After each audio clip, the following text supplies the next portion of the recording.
Olá, queridos leitores, vamos para mais um dia de leitura. E o que eu quero falar para vocês hoje é que não deixe esse dia terminar sem que você fale algo de bom para alguém. Seja numa palavra, seja num abraço, seja no conforto, seja no compartilhar de uma boa palavra. Então, vamos continuar aqui? Hoje nós vamos já para o 5º capítulo deste livro, Cadê a Vaca Gorda, de Arão Henrique Xavier. Princípios da dimensão espiritual. Deus se coloca na posição de pai na sua relação com o homem resgatado do pecado. O filho pródigo que volta para casa é recebido como filho herdeiro, apesar de haver anteriormente esbanjado toda a sua herança. E esta figura é importante para nós, pois quando somos instruídos e disciplinados por Deus, o que prevalece é essa relação. Um pai que ama os seus filhos como um homem que disciplina a seu filho, assim te disciplina o Senhor teu Deus. Deuteronômio 8:5. Quando falamos sobre os princípios da dimensão espiritual que regulam a vida financeira do cristão, falamos da relação entre pai e filho. Não é entre um correntista e o seu gerente de banco, nem entre credor e vendedor de um estabelecimento comercial ou entre empregado e patrão. Devemos aceitar esses princípios como conselho de pai que ama seu filho, seu herdeiro. Precisamos buscar cobertura e conselho. Esse princípio é como um muro de proteção em volta da sua vida. É como uma cerca que o protege. Precisamos entender a necessidade que nós temos de buscar cobertura e conselho. O que é cobertura e conselho? Embora estejam ligados, são conceitos distintos um do outro. Cobertura espiritual. Quem exerce o papel de cobertura espiritual em sua vida é o ministério profético dos pastores, dos seus líderes espirituais. Quem são os pastores que Deus colocou sobre você? Os pastores da sua igreja. Eles são os profetas que Deus colocou na sua vida, não havendo necessidade de buscar profetas autônomos. Para ser profeta, é necessário ter rebanho, estar responsabilizado perante vidas, para não tornar-se um fraco atirador. No linguajar evangélico, ouvir palavras de quem não tem responsabilidade sobre a sua vida pode deixar de ser profecia e tornar-se profetada, ou até mesmo atos indignos de manipulação. Deus colocou profeta em sua vida que não foram colocados somente para subir ao púlpito e pregar uma palavra bonita e você sair animado, fortalecido de um culto, retornando ao lar para enfrentar mais uma semana de vida.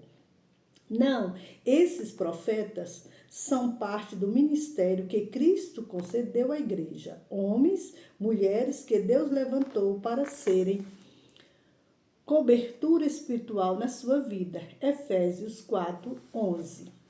Ele mesmo, Cristo, concebeu uns para apóstolos, outros para profeta, outros para evangelista, outros para pastores e mestres, com vistas ao aperfeiçoamento dos santos para o desempenho do seu serviço. Se sua vida é consagrada a Deus, todos os seus propósitos pessoais, familiares, sociais, profissionais fazem parte do serviço que você presta ao reino, são propósitos espirituais. Ou seja, em decisões importantes, você deve consultar os profetas de Deus para a sua vida, crendo que Deus irá usá-los com sabedoria para a prosperidade da sua vida, crendo no Senhor vosso Deus, e estareis seguros, crendo nos seus profetas, prosperareis. 2 Crônica 20:20. Mas eles não devem mandar na sua vida. Eles foram colocados por Deus para junto com você, buscar uma resposta de Deus para aquilo que precisa ser feito. O solitário busca o seu próprio interesse e insurgem-se contra a verdadeira sabedoria. Provérbios 8:1. A pessoa de coração solitário é aquela pessoa que quer caminhar sozinha, que não precisa de ninguém, não precisa de pastor nem de líder para dar opinião na sua vida. Por outro lado, o princípio de cobertura nos protege quando vamos tomar decisões importantes, como, por exemplo, vou trocar minha casa por outra, ou mudar o muro do meu trabalho ou negócio. Testemunho, um exemplo de como Deus honra a concordância dentro desse princípio de cobertura. Há um irmão em nossa igreja que tem uma empresa. Certo dia ele me chamou lá e falou: pastor, vem cá, eu gostaria que o senhor orasse no meu escritório. Nós estamos orando, ele colocou os orçamentos em cima da mesa, eu fui orando por cada orçamento, pedindo a bênção de Deus sobre a empresa dele. E quando chegou em um dos orçamentos, eu senti uma rajada, um arrepio, uma coisa estranha. Essa percepção espiritual me deixou com certo mal-estar. Percebendo que havia alguma coisa errada, perguntei: o que é isso? É um orçamento que já está fechado. Eu estou indo assinar o contrato, já está tudo certo. Só na compra do material eu vou ganhar um bom dinheiro, fora a execução do serviço. Eu olhei para aquele meu discípulo e disse: não faça esse contrato. Tem algo errado nesse contrato. Como todo bom empresário, ele tentou argumentar, mas eu disse: eu já falei o que eu sentia que deveria de falar. Então, exercendo o seu direito de escolha, ele não fez o contrato. 3 meses depois, ele me ligou no escritório da igreja e disse: pastor, o senhor não vai acreditar no que aconteceu. Eu não fechei aquele negócio. E a firma correntista fechou. A firma que comprou o material sumiu do mapa e deixou a outra empresa concorrente quebrada. Ele foi salvo, pois entendeu o princípio da cobertura espiritual. Deus colocou profetas, cobertura espiritual, aconselhamento pastoral para que você os consulte, para que você peça uma direção, concordância em oração, uma palavra de sabedoria. Para que você, junto com o seu profeta, busque a vontade de Deus. Você não vai fazer algo obrigado.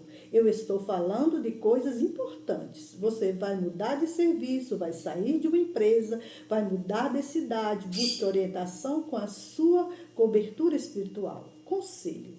Imagine que você vai viajar, você fica sabendo, por exemplo, que em uma empresa de aviação, a cada 10 voos, um avião cai. Que em outra, a cada 10 aviões, 5 aviões caem. E, finalmente, que em uma terceira, a cada 10 aviões, nenhum avião cai. Qual você escolheria para voar? Na terceira, certo? Conselho é mais ou menos isso. Uma associação de conhecimento e experiência. E então você me pergunta: pastor, mas mesmo buscando a direção do profeta e unindo a conselho de pessoas profissionais e experientes, pode ser que ainda aconteça um problema. Sim, mas a chance de errar fica muito reduzida. É preciso buscar cobertura e conselho. O pastor também dá conselhos, mas quando falamos em conselho agora, eu quero abrir um pouco o leque. O que diz a Bíblia?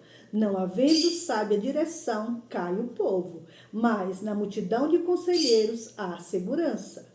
Onde não há conselho, fracassam os projetos, mas com os muitos conselheiros há bom êxito. Com medidas de prudência farás a guerra, na multidão de conselheiros está a vitória. Provérbios 11:4, 15:22 e 24:6. Existem algumas pessoas que não são seus pastores, não são sua cobertura espiritual, mas são pessoas experientes e maduras em determinada área. que você pode e deve consultar pessoas maduras e idôneas de Deus. Surgiu a oportunidade de comprar um terreno há 2 anos e meio. Havia uma corretora que frequentava a minha igreja. Antes de comprar o terreno, eu pedi conselhos a essa corretora. Levei ao local e mostrei o terreno. Ela disse: Pastor, pode comprar, mas o preço que o senhor está pagando é investimento certeiro, é lucro certo. Além disso, eu procurei um outro corretor de imóveis que não é convertido, mas com quem eu peguei uma certa amizade, um profissional idôneo, confiável, que tem uma boa noção de negócio.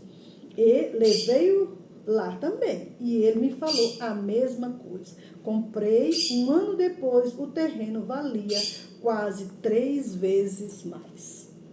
Vou mais longe ainda. Às vezes, pessoas que até nem mesmo são convertidas, dependendo do assunto, têm capacidade de orientar você.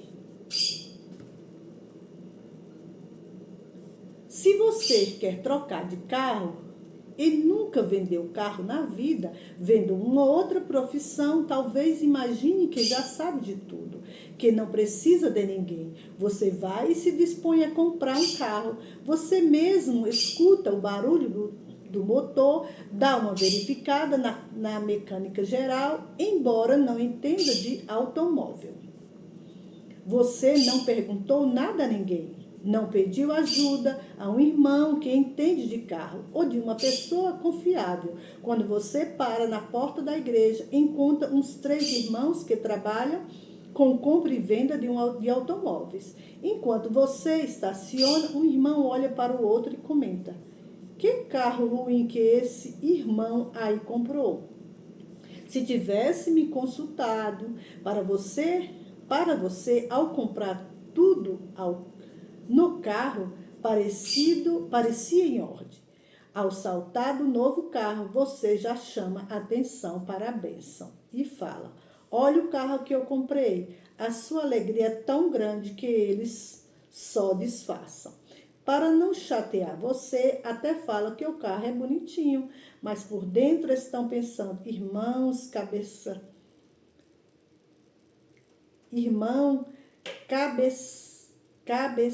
de tomate. Irmãos, cabeça de tomate.